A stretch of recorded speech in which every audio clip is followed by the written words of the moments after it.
मोदी जी के 20 साल का अनुभव, मोदी जी के इसके पहले के 30 साल का जब तक अध्ययन नहीं करते वो अधूरा रह जाएगा। मोदी जी के 5 दशक का सार्वजनिक जीवन एक बिल्कुल गरीबी के आंगन में से उठकर देश के प्रधानमंत्री बनने तक की सफर, एक छोटे से कार्यकर्ता से लेकर सभी पॉलिटिकल पार्टियों में सबसे लोकप्रिय नेतृत्व बनने तक की सफर, और कभी पंचायत के सदस्य न रहे हुए व्यक्ति आज पूरा विश्व जिसका नेतृत्व स्वीकार करता है, ऐसे भारत के प्रधानमंत्री बनने तक की सफर। अगर इसको समझना है तो आगे के 30 साल में जरूर जाना। मोदी जी के आगे के 30 साल 3 दशक संगठन के अंदर गुजरे। संगठन के कार्यकर्ता के नाते छोटे से छोटे गांव में कभी एसटी बस पर, कभी मोटरसाइकिल पर, कभी ऑटो में बैठकर गरीब से गरीब घर के अंदर इतनी ही साहसिकता से खाना खाते हुए मैंने मोदी जी को देखा है। और जो हम सब लोगों के लिए कुट प्रश्न है कि समस्याओं को समझने का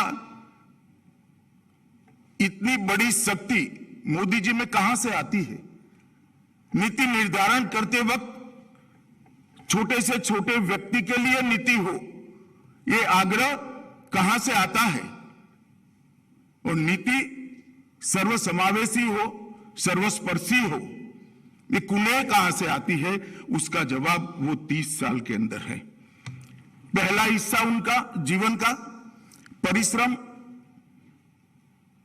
संवेदना, संवेदनाओं के साथ समस्याओं को समझना, समस्याओं का विश्लेषण करना और विश्लेषण के आधार पर समस्या का समाधान ढूंढना। यह प्रक्रिया 30 साल चलती है, तब जाकर एक नरेंद्र मोदी सफल मुख्यमंत्री बनता है। लोगों की गरीबी, लोगों की समस्याएं, समाज के अंदर फैली अव्यवस्थाएं, लोकतंत्र के प्रति लोगों का उठता विश्वास, ये देखकर अगर दिल में टीस खड़ी नहीं होती है, एक दर्द खड़ा नहीं होता है, तो दर्द जब तक खड़ा नहीं होता है कोई नरेंद्र मोदी नहीं बन पाता है। ये संवेदनशील स्वभाव उनका जो है, इसी में से टीस की निर्मित, दर्द की निर्मित होती है और उसी में से सभी समस्याओं का समाधान निकला है। भारत के जनमानस को समझना, भारत की समस्याओं को समझना, भारत के समाज की सांस्कृतिक विविधताओं को समझना और समझते समझते भारत की संस्कृति पर अमाप गौरव का दिल में अकल्पनीय स्थान पैदा करना और समस्याओं के समाधान की दिशा में सोचना, इन्होंने एक प्रक्रिया ने ही मोदी जी को आज इस स्थान पर बिठाया है। 20 साल से मोदी जी ने कई उपलब्धियां हासिल की है। ढेर सारे लोगों ने इनका एनालिसिस भी किया है। खास कर एडमिनिस्ट्रेशन के लिए और गवर्नेंस के लिए मोदी जी ने जो उपलब्धियां हासिल की है, इसका मूल्यांकन बहुत अच्छे तरीके से किया है। मगर मैं एक बात कहना चाहता हूं, एक ऐसे व्यक्ति का मूल्यांकन आप कर रहे हो जिसको मुख्यमंत्री बनने से पहले पंचायत चलाने का भी अनुभव नहीं था। मोदी जी जब मुख्यमंत्री बने उसके पहले कोई चुनाव नहीं लड़े थे, पंचायत के सदस्य भी नहीं थे। और ऐसे व्यक्ति को अचानक भूकंप से पीड़ित एक राज्य का मुख्यमंत्री बना दिया जाता है और उस वक्त बार बार चुनकर आना और इतना यशस्वी तरीके से गवर्नेंस करना, ये बहुत बड़ी अपने आप में उपलब्धि। में ये बात इसलिए कहता हूं कि मूल्यांकन के पैरामीटर्स तय होने चाहिए। गुजरात के अंदर